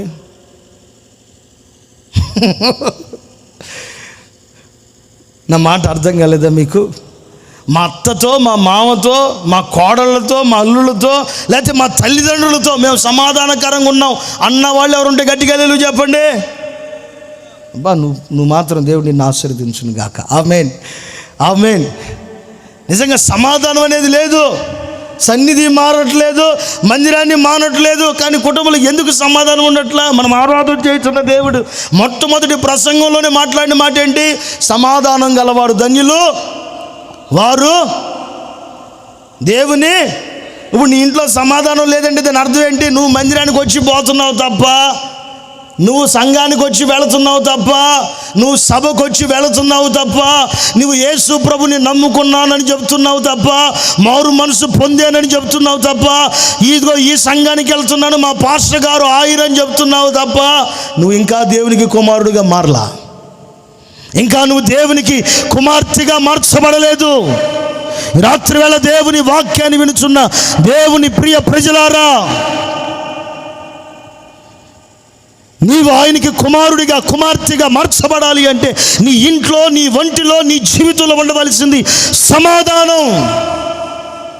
ఎంతోమంది తల్లిదండ్రులు వదిలిపెడితే రోడ్ల మీద దిక్కు లేని వాళ్ళగా చేతులు జాపి అడుక్కుంటున్నారు. ఎంతోమంది తల్లిదండ్రులు కుమారులు వదిలేసిన కారణాన్ని బట్టి, కుమార్తెలు వదిలిపెట్టిన కారణాన్ని బట్టి రోడ్డు మీద అడుక్కుని బ్రతుకుతున్నారు. ఎంతోమంది అనాథ శరణాలయాల్లో ఉంటున్నారు. ఎంతోమంది ఫుట్పాత్ మీద బ్రతుకుతున్నారు. ఎంతోమంది. నేను 2 రోజుల క్రితం ఒక చిన్న వీడియో చూశాను. రక్తంతో ఉందండి పసిబిడ్డ. నాకు వెంటనే ఆ వాక్యం గుర్తొచ్చింది. యెహెజ్కేలు గ్రంథంలో ఉంటుంది చూడండి, నేను రక్తంలో పొరలాడుచుండగా నీవు నన్ను చూసేవనే మాటను చూసారా? నాకు ఆ మాట గుర్తొచ్చింది ఆ వీడియో చూడగానే. చిన్న బిడ్డ పాపం ఒక కవర్లో చుట్టి చెత్త ఉంటే చెత్తలో పడేసి వెళ్ళిపోయింది తల్లి. ఏ పాపంతో కందో తెలియదు కానీ, ఏ అపవిత్రతతో కందో తెలియదు కానీ, ఏ నీచమైన బ్రతుకుతో ఆ బిడ్డకి జన్మనిచ్చి కందో తెలియదు కానీ, పుట్టిన పసిబిడ్డని చెత్తకుండీలో పడేసి వెళ్ళిపోయింది. నిజంగా సమాధానం అనేది ఈరోజు మనిషి గుండెల్లో ఉండట్లేదు. ఓ క్రైస్తవుడా, క్రైస్తవురాలా, నువ్వు పరలోకము చేరాలంటే, దేవునికి బిడ్డగా మారాలంటే, నేను దేవునికి బిడ్డగా మార్చబడాలంటే, మనము ఆయనకి కుమారుడిగా కుమార్తెలుగా మార్చబడాలంటే ఈ భూమి మీద బ్రతుకుతున్నప్పుడే సమాధానము కలిగి ఉండాలి. ఎంతోమంది వివాహమైన తర్వాత తల్లిదండ్రుల్ని అనాథులుగా వదిలిపెడుతున్న కుమారులు చాలామంది ఉన్నారు. నీకోసం నీ తల్లిదండ్రులు చాలా త్యాగం చేశారు. నీకోసం నీ తల్లిదండ్రులు చాలా పోగొట్టుకున్నారు. చాలామందిని చూడండి, వాళ్ళు బతికున్నప్పుడు ఎవ్వడు వాళ్ళ నాన్నని వాళ్ళ అమ్మని పట్టించుకోరు. బతికున్నప్పుడు ఏ రోజు వాళ్ళ నాన్నని వాళ్ళ అమ్మని పట్టించుకోరు. చచ్చిపోయినాక మాత్రం నాన్న నేను వచ్చాను లేగు, నాన్న నేను వచ్చి ఎట్లా లెగుస్తాడు మెంట్లోడా? ఉన్నప్పుడేమో అమ్మని నాన్న వదిలేసావు, ఉన్నప్పుడేమో భార్యని పిల్లల్ని వదిలేసి తిరిగావు. వాళ్ళు చచ్చిన తర్వాత, వాళ్ళకి ఏదైనా అయిన తర్వాత నేను వచ్చాను లేకండి అంటే ఎలా లెగుస్తారు? ఈరోజు సమాధానం అనేది మనుషుల మధ్యలో కరువైపోతుంది. దేవుని ఆశీర్వాదం అంటే, ఆయన ఆశీర్వాదం అంటేనే నువ్వు సమాధానంతో బ్రతకటమే. యథార్థంగా జరిగిన ఒక సంగతి చెప్తాను, బాగా వినండి. వాళ్ళ నాన్నగారికి పాపం ఆరోగ్యం క్షీణించిపోయి చచ్చిపోతా చివరి క్షణంలో చాలా బాగా సంపాదించి పెట్టాడు. పాపం వాడి కోసం చాలా సంపాదించాడు. ఒకే ఒక కొడుకని వాడి కోసం చాలా సంపాదించాడు. చాలా సంపాదించి ఒక ఇల్లు కట్టిపెట్టి ఓ మంచి స్థితిలోనికి వాడిని తెచ్చి, వాడికి ఒక జాబ్ వచ్చి, వాడికి ఒక భార్యని ఇచ్చి చాలా కష్టపడ్డాడు వాళ్ళ నాన్నగారు. వాళ్ళ భార్య ముందుగానే చచ్చిపోయింది. ఈయన ఆ మర్యాదతో మంచంలో పడిపోయి అలాగే ఉన్నాడు. ఆయన్ని మెట్ల కింద ఒక రూమ్ ఉంటే ఆ రూమ్లో దోసేసి అక్కడ పెట్టేశారు. ఈయన్ని చలికాలం పాపం చలికి అల్లాడిపోతా, ఒరే చలికి తట్టుకోలేకపోతున్నాను రా, ఒక రగ్గుంటే ఏదన్నా ఒకటి ఇవ్వరా అని అడిగితే చలికి తట్టుకోలేకపోతున్నాడు, ఏదన్నా ఉంటే ఒకటి ఎవరా అని బ్రతిమలాడితే ఆడు ఏం చేశాడు చెప్పిన, కాళ్ళ కింద ఇంట్లో గోని పట్టలు ఉంటాయి కదా, ఆ గోని పట్ట తెచ్చి కప్పాడండి తండ్రి మీద. కొడుకు కని పెంచి పెద్దోడిని చేసి ఒక స్థితిలోనికి తెచ్చి వాడి కోసం చాలా చాకిరీ చేసి కష్టపడితే ఆ తండ్రికి చలికి చచ్చిపోతుంటే, ఒరే చలికి చచ్చిపోతున్నాడు రా, ఏదైనా ఉంటే కప్పరా అని అడిగితే ఆ తండ్రి మీద కాళ్ళ దగ్గర ఉండే గోని పట్ట కప్పాడు. నిజంగా మనం ఏది చేస్తామో అది మన దగ్గరికి త్వరగానే వచ్చేస్తుంది. ఒకవేళ ఆలస్యమైనా సరే నీ దగ్గరికి మాత్రం అది రాదని ఎప్పుడు అనుకో మాకు. బాగా ఏడ్చి, ఒరే చలికాలం చలికి చచ్చిపోతున్నాడు, కాళ్ళు పగిలిపోయి పాపం ఏడుస్తా కేకలు పెట్టి అడిగితే ఒక రగ్గు కొని ఆ రగ్గుని సకానికి చించి వాళ్ళ నాన్న కప్పాడు, మిగతా సగం ఒక పక్కన పెట్టాడు. ఆ నాన్నగారు పాపం ఆ మర్యాదతో వాడిని భుజాల మీద ఎత్తుకుని పెంచి వాడికి గోరుముద్దలు తినిపించి వాడిని ఎత్తుకుని నడిపించి వాడిని పట్టుకుని పడుకుని తండ్రి పడుకుని గుండెల మీద పెడితే వాడు కాలుతో తన్ని అవన్నీ గుర్తొచ్చి తన భార్య తను చేసిన ఆ పరిచర్య, ఆ త్యాగం అంతా గుర్తొచ్చి ఏడుస్తా ఏడుస్తా ఏడుస్తా అట్లాగే చచ్చిపోయాడు నాన్నగారు. ఒక 3 రోజులకి 3 రోజులకు చనిపోయిన తర్వాత కొంతమంది ఎంత దుర్మార్గులు ఉంటారో, కుమారులు కానీ కుమార్తెలు కానీ ఎంత కఠినాత్ములు ఉంటారో. నిజంగా జీవితంలో మర్చిపోలేని వ్యక్తులు, రుణం తీర్చుకోలేని వ్యక్తులు ఈ ప్రపంచంలో ఎవరైనా ఉన్నారంటే మొట్టమొదటి స్థానం మన ప్రభువైన యేసుక్రీస్తు వారిది. 2వ స్థానం మన జన్మనిచ్చిన తల్లిదండ్రులదే. కానీ ఆ తల్లిదండ్రులు ఈరోజు ఎంతోమంది పట్టించుకోవట్లా. చనిపోయాడు, 3 రోజులు అయిపోయిన తర్వాత తీసుకుని వెళ్ళిపోయారు. పాతి పెట్టడానికి తీసుకుని వెళ్ళిపోవటానికి మంచి బాక్స్ కూడా చేపించలా, కర్రల మీద పడుకోబెట్టి 4 పట్టుకుని ఎత్తుకుని వెళ్ళి పాతి పెట్టి వచ్చేసారు. వాళ్ళ ఇంట్లో ఒక చిన్న కొడుకు ఒకడు ఉన్నాడు. ఆ చిన్న కొడుకు వీళ్ళు పాతి పెట్టి వెళ్ళి వచ్చేపాటికి చీల్చిన రగ్గు, వాళ్ళ తాతకి నులక మంచం ఉంటుంది కదా, నులక మంచం మీద పడుకోబెట్టిన నులక మంచం, తలదిండ్లు ఇవన్నీ తీసి ఒక అటకుంటే 10వ తరగతి వాడు 10 ఏళ్ళు వాడికి వయసు, ఆ అటక మీద పెట్టేశాడు. వాడు అటక మీద పెట్టేశాడు. మొత్తం ఇల్లంతా కడిగేశారు. వాళ్ళ భార్యని అడిగాడు ఆయన వచ్చి, ఏమే మరి ఏంటి మంచం ఎక్కడ పడేసావు, ఏంటి దుప్పట్లో? నేను తీయలేదండి. నువ్వు తీయపోవటం ఏంటి, కనపట్టలేదు ఏంటి? అంతలోకి 10 ఏళ్ల పిల్లోడు పరిగెత్తుకుని వచ్చి, నానా నేను తీసాను నాన్న, అవి ఎక్కడ పెట్టావు నాన్న? అదిగో నాన్న అటక మీద పెట్టాను నాన్న. అటక మీద పెట్టవేంట్రా, చచ్చిపోయి నువ్వు ఎక్కడ పెట్టకూడదు నాన్న, పడేయాలి నాన్న, అటక మీద ఎందుకు పెట్టావు అంటే, నాన్న నువ్వు తాతనే మెట్ల కింద పెట్టావు కదా నాన్న, రేపొద్దు నాకు కూడా పెళ్ళం వచ్చింది, నాకు కూడా పిల్లలు పుడతారు, మరి నేను నా భార్యతో నా పిల్లలతో సంతోషంగా గడపాలి కదా, ఆనందకరంగా గడపాలి కదా, అందుకనే అవన్నీ నీకోసం దాచిపెట్టా. మరి ఆ రగ్గు అన్నీ దాచిపెట్టాను నాన్న, దిండి దుప్పటి నులక మంచం చిన్నది నువ్వు చీల్చిన ఆ యొక్క బ్లాంకెట్ కూడా దాచిపెట్టా. నిజంగా బ్లాంకెట్ ఎంత, దాన్ని బతికెంత? 300 పెడితే అదేది డీమార్ట్కి పోతే 300-400 పెడితే వచ్చేస్తుంది. ఒక తండ్రికి జన్మనిచ్చి కన్ని పెంచిన తండ్రికి ఈరోజు దుర్మార్గులు కొడుకులు చాలామంది ఉన్నారు, దుర్మార్గులు ఉన్నారు కొంతమంది. తండ్రికి అది కూడా ఇవ్వలేకపోతున్నారు. ఆ చిన్న పిల్లోడు 10 ఏళ్ల పిల్లోడు ఆ మాట మాట్లాడంగానే ఏడ్చుకుంటా పరిగెత్తుకుంటూ వెళ్ళి పాతి పెట్టిన స్థలానికి వెళ్ళి, నానా లెగునానంటే ఎక్కడ లెగుస్తాడండి ఆ నాన్న?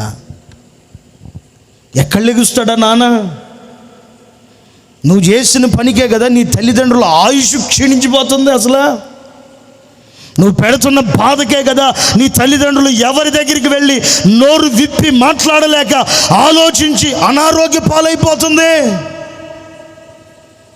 జన్మనిచ్చిన నీ తల్లిని నీ తండ్రిని ఎంత జాగ్రత్త చూసుకోవాలి. మా అమ్మ నాన్న బతికే ఉన్నారు ఇంకా, కానీ ఈ సేవలో 16 సంవత్సరాలు అయింది హోసన్న మినిస్ట్రీకి వచ్చి. ఏ రోజు మా అమ్మని మా నాన్నని నా దగ్గరికి పిలిపించుకోలేదు. ఈ 16 సంవత్సరాల్లో ఏ రోజు వాళ్ళు నా దగ్గరికి కూర్చోబెట్టుకుని ఒక ముద్ద అన్నం కూడా వాళ్ళకి నేను పెట్టలా. మా నాన్న ఎప్పుడైనా మా అమ్మగారికి బాగాకపోతే పోయిన సంవత్సరంలో గర్భసంచి ఏదో ఇబ్బంది ఉందని తెలిస్తే అబ్రాం పాస్టర్ గారిని అడిగి ఇంటికి వెళితే బిల్లు కట్టడానికి అని చెప్పి నేను డబ్బులు తీశాను. వాస్తవంగా మా నాన్న మా అమ్మ ఒకే ఒక్క మాట అన్నారు, దేవుడి సొమ్ము మేము తింటే మాకు శాపం వచ్చింది, దేవుడి సొమ్ము మాకొద్దు. నిజంగా నా చేతులతో నేను నా తల్లిదండ్రులకి ఇంతవరకు ₹1 ఖర్చు పెట్టలా. మా అమ్మ నాన్న బ్రతికున్నా సరే ఇప్పుడు వాళ్ళ ప్రేమను నేను నోచుకోలేకపోతున్నాను కాబట్టి వాళ్ళ విలువ నాకు తెలుసు. నీ తల్లిదండ్రులు ఈ లోకాన్ని వదిలిపెట్టి వెళ్ళక మునిపే వాళ్ళ యందు ప్రేమ మమకారం కలిగి బ్రతుకు. 10 ఏళ్ల పిల్లోడు అడిగిన తర్వాత నీకు బుద్ధి రావాల్సింది. అప్పుడు వెళ్ళి వాళ్ళ నాన్న దగ్గర కూర్చుని కాళ్ళ దగ్గర కూర్చుని నాన్న లెగంటే ఎక్కడ లెగుస్తాడండి? ఈరోజు తల్లిదండ్రులు ఎందుకని క్షీణించిపోతున్నారు? అనారోగ్యానికి లేకపోతే ఇబ్బందికి బలహీనులుగా మంచాన ఎందుకు పడుతున్నారు? కుమార్తెలు చేస్తున్న పనులను బట్టే తల్లిదండ్రులు అనారోగ్యంతో క్షీణించిపోతున్నారు. రాత్రి వేళ దేవుని మాటలు వినటానికి మొదటి రోజు సభకు చేరువచ్చిన దేవుని ప్రజలారా, దేవుని ఆశీర్వాదం అంటే ధనం కాదు, ఐశ్వర్యం కాదు, ఇల్లు అంతస్తులు కానే కాదు. అన్నిటికంటే ప్రాముఖ్యమైనది రోడ్డు మీదైనా బ్రతకగలడు. పూరి గుడిసెలో రోడ్డు పక్కన ఒక గొడ్డేసుకునే బ్రతకగలడు. కానీ సమాధానం లేని ఇంట్లో ఒక్క నిమిషం కూడా ఉండలేం మనం. దేవుడిచ్చే ఆశీర్వాదం సమాధానకరంగా ఉండాలి. ఆలోచించండి, మీ అత్తమామలతో మీరు సమాధానకరంగా ఉంటున్నారా? రవి గారు వచ్చాడా? కట్టింపుడు రవి గారు వచ్చాడా? అయ్యా ఒకసారి లేచి నిలబడు. అదిగో ఆయన చెప్పిన సంగతి యథార్థమైన సంగతి. ఆయన చెప్పిన సంగతి ఒకటి ఉంది. వయసులో ఉన్నప్పుడు కోడలు పాపం వాళ్ళ అత్తని తాట తీసిందంట. వయసులో ఉన్నప్పుడు వాళ్ళ అత్తని కోడలు తాట తీసిందంట. ఎక్కడైనా కోడలను అత్తలు తాట తీస్తుంటారు, కానీ రివర్సు వాళ్ళ అత్తగారినే కోడలు తాట తీసింది. దేవుడు ఏమీ చేయలే, చూస్తూ ఉన్నాడు. ఇప్పుడు ఒక 25 సంవత్సరాలు గడిచిపోయింది. వాళ్ళ అత్తగారు చచ్చిపోయింది. ఇప్పుడు ఆ అత్తకి 2 కోడళ్ళు వచ్చారు, ఒకళ్ళు కాదు. అప్పుడు ఆమె ఒక్కటే. ఇప్పుడు ఏం అత్త అయింది, ఆమెకి 2 కోడళ్ళు వచ్చారు. ఇప్పుడు ఆమె 4 నెలల నుంచి మంచులోనే ఉంది. ఏది? అప్పుడు వాళ్ళ అత్తకు చుక్కలు చూపించింది కదా, ఇప్పుడు 2 కోడళ్ళు చూపిస్తున్నారు ఆమెకి. ఏది విత్తితే అది వచ్చేస్తుంది. కాదు, కొంచెం ఆలస్యమైంది అంతే. నువ్వు సమాధానకరంగా ఉండి చూడు, నీ పిల్లలు సమాధానకరంగా ఉంటారు. నువ్వు మంచి చేసి చూడు, నీకు వచ్చేవాళ్ళు కూడా నీకు మంచి చేస్తారు. నువ్వు నీ అత్తకో, నీ మామకో, నీ తండ్రికో, నీ తల్లికో కీడు చేసావనుకో, నీకు మళ్ళీ పెళ్ళి అవుతుంది, పిల్లలు పడతారు, కోడళ్ళు వస్తారు, అల్లుళ్ళు వస్తారు, వాళ్ళు కూడా మళ్ళీ నిన్ను ఏడిపిస్తారు. ఏది విత్తితే అది కొయ్యాలి. కనుక సమాధానాన్ని విత్తండి, సమాధానం అనే పంటను మీరందరూ కోయుదురుగాక. ఆమేన్. యెహోవా సియోనులో నుంచి యెహోవా నిన్ను ఆశీర్వదించును. ఏంటి దేవుని ఆశీర్వాదం? ఒకటి, నీ చేతుల కష్టార్జితం నీవు అనుభవిస్తావు. రెండోది, నీ లోగిట నీ భార్య ఫలించేటి ద్రాక్షవల్లిగా, నీ పిల్లలు ఒలివ మొక్కల వలె ఉంటారు. మూడోది, నీ పిల్లలని నీవు చూస్తావు. అంత మాత్రమే కాదు, ఇశ్రాయేలీలుగా పిలువబడుతున్న ప్రతి వారికి దేవుడు సమాధానాన్ని కలుగు చేయునుగాక. ఆమేన్. నిజంగా దేవుని ఆశీర్వాదం అంటే ఇదే. ఈ ఆశీర్వాదం కావాలని ఆశపడితే అందరూ ఒక క్షణం లేచి నిలబడండి. ఈ దేవుని ఆశీర్వాదం కావాలని కోరుకుంటే ఒక క్షణం అందరూ లేచి నిలబడండి. సియోనులో నుంచి ఆశీర్వదించబడే ఆశీర్వాదం కావాలనుకుంటే ఒక క్షణం లేచి నిలబడండి. ఈ మొదటి రోజు సభ ముగించబడుతుంది. లేచి నిలబడండి. లేచి నిలిచిన ప్రతి ఒక్కరు ఆకాశం వైపు చేతులెత్తి మనసారా కడులు మూసి హృదయపూర్వకంగా నోరు తెరిచి ప్రభుతో ఒక చిన్న తీర్మానం చేసుకోండి. దేవునితో ఒక చిన్న తీర్మానం చేసుకోండి. ఇదిగో ఈ మొదటి రోజు సభ ముగించబడబోతుంది. చేతులెత్తి ఒక చిన్న తీర్మానం చేసుకో. సియోనులో నుంచి యెహోవా నిన్ను ఆశీర్వదించాలని ఆశపడుతూ ఉన్నావా? దేవుడు నిన్ను దీవించాలని నీవు కోరుకుంటున్నావా? దేవుని ఆశీర్వాదాన్ని కనులారా చూడాలని ఆశిస్తూ ఉన్నావా? ఈ రాత్రి నాతో నీతో దూరాన సమీపాన చేరిన మీతోనే ఆయన సూటిగా మాట్లాడిన రాత్రి ఈ రాత్రి. మనసారా ఒక చిన్న తీర్మానానికి రండి. మనసారా ఒక చిన్న తీర్మానానికి రండి.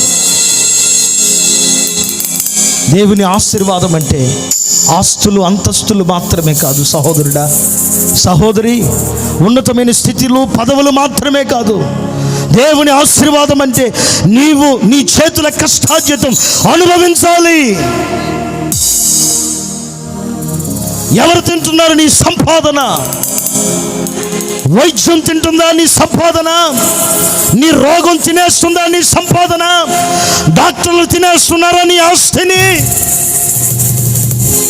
లేకపోతే అప్పుల వాళ్ళు తింటున్నారా నీ ఆస్తిని? పరులు తింటున్నారా నీ సంపాదన? నీ సంపాదన ఎవరు తింటున్నారు? యెహోవా ఆశీర్వాదమైతే, సియోనులో నుంచి దిగి వచ్చిన దేవుని ఆశీర్వాదమైతే, నీ చేతుల కష్టార్జితం నీవు అనుభవిస్తావు. నీ చేతుల కష్టార్జితం నీవు అనుభవించి, నీ పిల్లలు, నీవు దాన్ని అనుభవిస్తావు. నీవు ధన్యుడిగా మార్చబడతావు. రెండవదిగా, సియోనులో నుంచి యెహోవా నిన్ను ఆశీర్వదించును. ఏంటి ఆ ఆశీర్వాదం? నీ లోగిట నీ భార్య, నీ పిల్లలు ఫలించే ద్రాక్షవల్లి వలె, ఒలివ మొక్కల వలె ఎదగటమే దేవుని ఆశీర్వాదం. అంటే మనసారా ఒక చిన్న తీర్మానానికి రండి. మూడవదిగా, ఆయుష్తో ఆరోగ్యంతో బ్రతకటమే దేవుని ఆశీర్వాదం. అంటే పెరిగే మొక్కలు, మురిగే కుక్కలు, పెరిగిపోతున్న ఆస్తి కాదు. దేవుని ఆశీర్వాదం అంటే ఆయుష్. నువ్వు ఎక్కువ కాలం బ్రతకటమే దేవుని ఆశీర్వాదం. నువ్వు ఎక్కువ కాలం జీవించడమే దేవుని ఆశీర్వాదం. నీ కుటుంబంలో సమాధానకరంగా బ్రతకటమే దేవుని ఆశీర్వాదం. మన సార చేతులెత్తి ఒక చిన్న తీర్మానానికి రా. ఆకాశ వైపు చేతులెత్తి ఒక చిన్న తీర్మానానికి రా. ఈరోజు సమాధానం లేకుండా బ్రతుకుతున్నావా? ఓ ఇశ్రాయేలీడా, ఓ ఇశ్రాయేలీ, నీవు సమాధానం లేకుండా బ్రతుకుతున్నావా? నువ్వు దేవుని కుమారుడివి, కుమార్తెవి కాదు. ఓ చిన్న తీర్మానానికి రండి. చివరిగా మేము మీ కొరకు ప్రార్థన చేయబోతున్నాం. ఓ చిన్న తీర్మానానికి రండి. మనసారా ఒక చిన్న తీర్మానానికి రండి. మనసారా ఒక చిన్న తీర్మానానికి రండి.